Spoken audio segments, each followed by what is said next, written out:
আমরা বুঝলাম, আজকে আমরা বুঝছি, কিন্তু এগুলো তো সাক্ষী অনেক পুরনো মানুষরা আছেন, এখনো কিন্তু আছেন।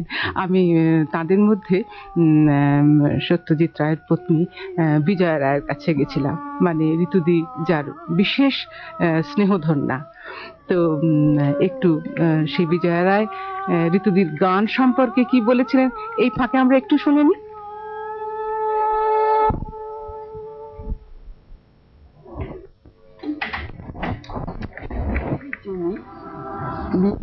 আগে থেকে আমার বোনের মেয়ের সঙ্গে যখন অরূপের বিয়ে হয়, অরূপের ছোট বোন তো, তখন থেকে আমাদের ওকে দেখেছি আর খুব ওর গানও শুনেছি, অসম্ভব ভালো গলা, ওর গলা আমার খুবই ভালো লাগে। আর নতুন করে তো কিছু বলেনি, আজকালকার দিনে যারা গান করেন তাদের গান আমি এখনো বিশেষ শুনি না। ঋতুর গলা আমার অসম্ভব ভালো লাগে। ঋতু একটা গান করতো, সেই গানটা আমার ভয়ানক পছন্দ। আমি ওকে বলেছিলাম যে এই গানটা আমি যখন চলে যাব, তখন আমার মেমোরিয়াল মিটিং কি কোনো গানের সভা হলে যেন এই গানটিও গায়, তাহলে আমি আমার আত্মার তৃপ্তি পাবে। আমি ভীষণ ওর গানের ভক্ত। আজকালকার দিনে অনেকেই ভালো গান করেন, আমি কিন্তু বহু নতুন মেয়েদের গান আমি শুনিনি, সত্যি কথা বলতে কি আমি বলতে পারবো না। কিন্তু ঋতুর গলা আমার প্রথম থেকে, যেদিন থেকে আমি শুনেছি সেদিন থেকেই ওর গলা আমাকে মুগ্ধ করেছে, অসম্ভব ভালো লাগে। ওর গলা আজকাল বেশি শুনতে পাই না, আমি রেডিওতেও না, টিভিতেও না, কম আমি শুনিনি অন্তত। আমার মনে হয় ওর গলা এত সুন্দর, আরো বেশি গান করা উচিত। রবীন্দ্রনাথের গান ও যেভাবে গান করে, করলে ওটা যদি বেশি করে করে তাহলে রবীন্দ্রনাথের গান আরো বেশি অ্যাপ্রিসিয়েটেড হবে আমার মনে হয়। ঋতুদি এই কোন গানটার কথা উনি বললেন সেদিন? আমাকে বলেছিলেন, মনে আছে আপনার? আচ্ছা আচ্ছা, বলেছিলেন মানে উনি চলে যাওয়ার পরে আমি চলে গেলে এই গানটা কিন্তু গাইব। সত্যি, কিন্তু দেখুন উনি বিজয়া রায় শতায়ু হন, আমরা এই প্রার্থনায় করি। আসলে কি, মানে বটবৃক্ষের মতন এই সমস্ত মানুষেরা, সত্যি কথা বলতে কি, মানে আমাদের সমাজের একদম আশ্রয় দাত্রী। তো তারা চলে যাবেন এই চিন্তাও কিন্তু আমরা করি না, কিন্তু চিরসখা তার মানে নিশ্চয়ই তার একটা অন্যতম প্রিয় গান। তো আজকে আমরা সৌগত একটু দু লাইন সেটা শুনিয়ে দিতে পারি না? হ্যাঁ হ্যাঁ হ্যাঁ হ্যাঁ।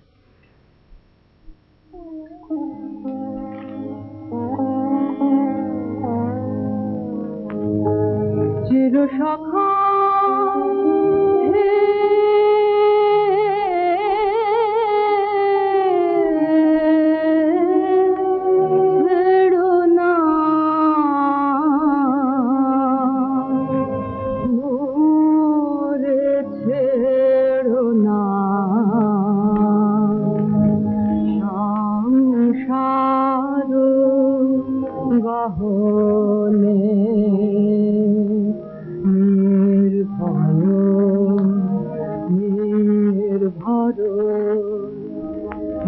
জানো সাজনে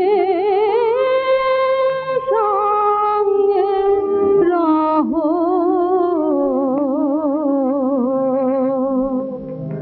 চিরসখা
গানগুলোকে